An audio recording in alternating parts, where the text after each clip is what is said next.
So today, we've got a short clip on what do you do to a grinding wheel before you put it on a machine. Well, we do a simple ring test.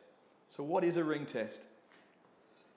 It's a quick check that we do of a grinding wheel to identify if there's any faults or cracks inside the wheel. Should there be a crack or fault in the wheel, there's a potential when you turn that on that it will disintegrate. And obviously, with us being in the front of it, that's the last thing we want to do. So, how do we do a ring test?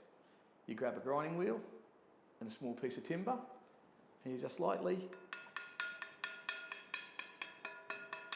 knock around the outside of the grinding wheel.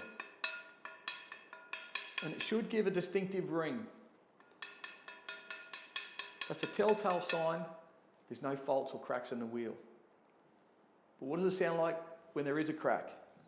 So we've gone and cracked this wheel on purpose to clearly show you what a dull sound will be.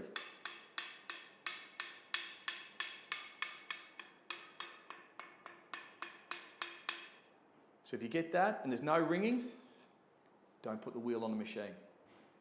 Thank you very much. I look forward to seeing you in our next short clip.